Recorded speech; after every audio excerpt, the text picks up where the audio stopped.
Course Committee project.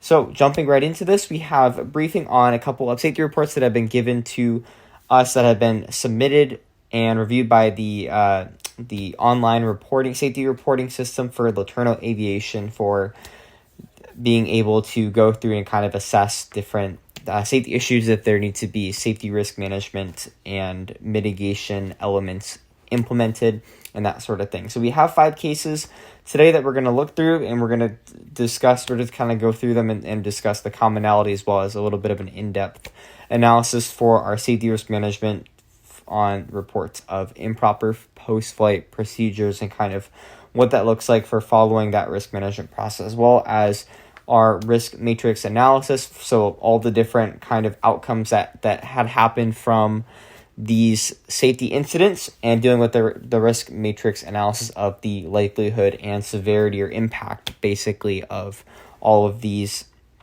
things. And then at the end, some recommendations for mitigating these risks. So again, of the 4 safety management components, we're dealing with our safety risk management. So determining the need for an adequacy of new or revised risk controls based on the assessment of acceptable risk, right? Flying involves risk.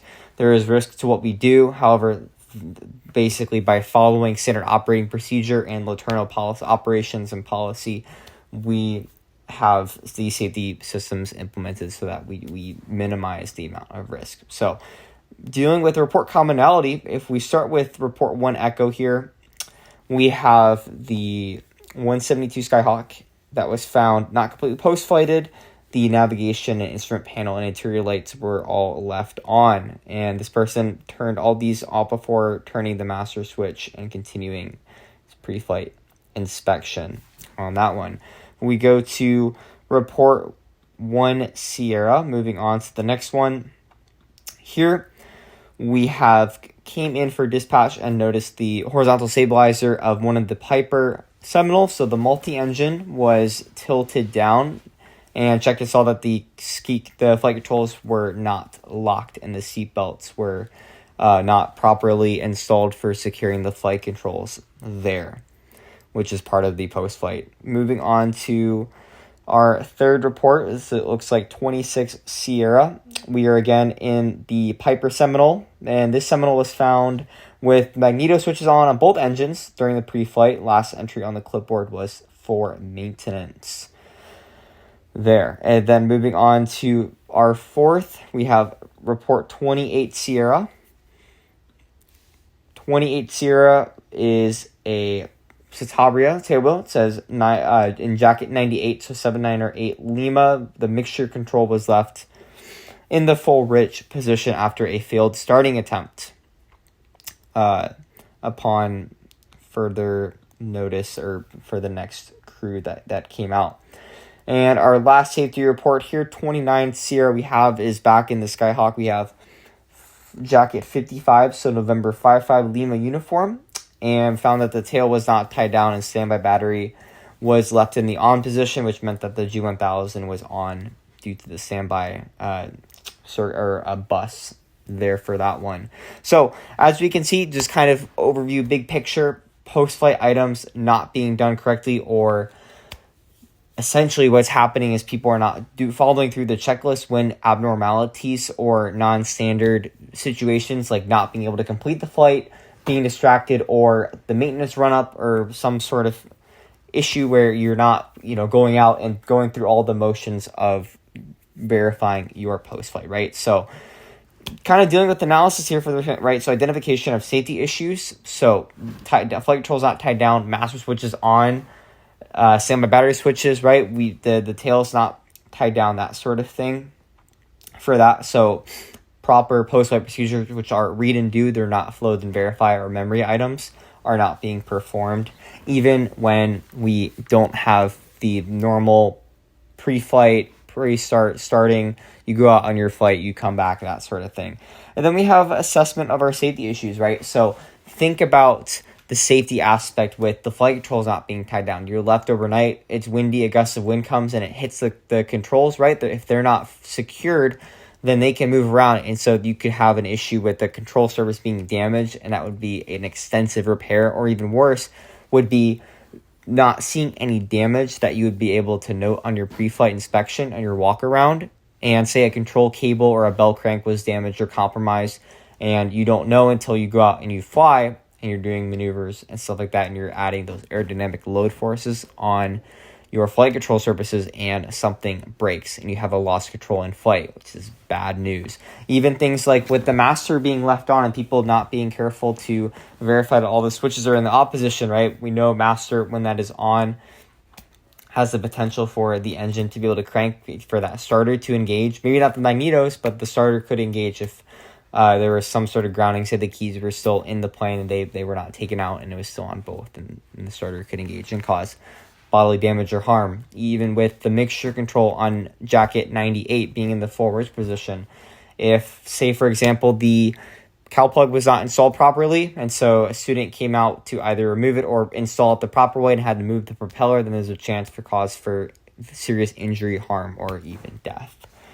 So kind of moving on from that to our definition and programming of safety actions, right? So reporting safety action, one, but we want to create this culture preventing that in the first place, right? So we want to implement our accountability culture, right? We want to have rehabilitative instead of retributive discipline towards this, right? Learning experience, the emphasis on stage checks not being satisfactorily completed, or post flights not being verified, or that sort of issue. So just kind of that threat towards students saying, hey, this is, the flight is not complete.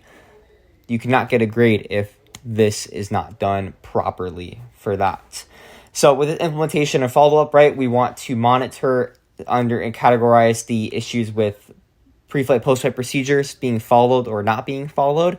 And just as reports come in, as well as not only reporting, but also monitoring too, and just observations from faculty and staff, flight instructors, students as well, that have been reporting or talking to safety management or that sort of thing.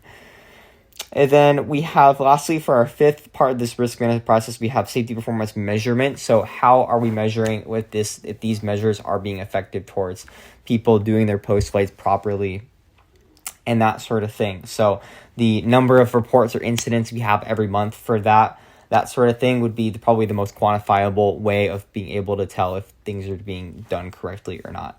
And one of the big things too, is we are seeing people that don't file reports, that aren't being accountable towards, the previous flight, saying, oh, they forgot this, that's fine, I'll tell them later, that sort of thing. And that's part of that accountability culture, where we do need to make sure that we are holding each other accountable to that standard, so that we are keeping each other safe and being good neighbors. So kind of talking about the risk matrix analysis, we kind of talked about, the flight control being damaged, gust of wind picks it up, hits the jams and controls, right? Pretty unlikely, but the severity would be significant or severe, right? So we're going to be in that top right corner for that risk matrix analysis, essentially, for that. For the mixture control or the master being left on, those are going to be more kind of possible, but low. So kind of, I would say middle left there as far as the risk matrix analysis goes for that kind of risk. Again, it is still just the big thing with that discipline with following procedure, because there could be other more safety sensitive things that we're not doing as well, if that is an issue. And then lastly, with tail tie downs, the Cessna tail not being tied down, the tail wheel, the Citabria, if it's not tied down right and a gust of wind comes again, same thing too, where it could weather vane, it could cause damage, it could pick up the tail and come back down, and the structure could be compromised, but it may look fine on the outside and that sort of thing. And so you don't want to find out in the air that your airplane the structure of the airplane has been compromised and that sort of thing. Again, that would be very unlikely, but high severity or medium high severity for that as well, if you have an in-flight overstress or something like that. So with mitigation, we kind of touched on this already. So culture of accountability, we want to have that safety culture. And again, that part with the promotion and that safety management component part, that's important as well. That safety promotion and the safety risk management work hand in hand for our management system.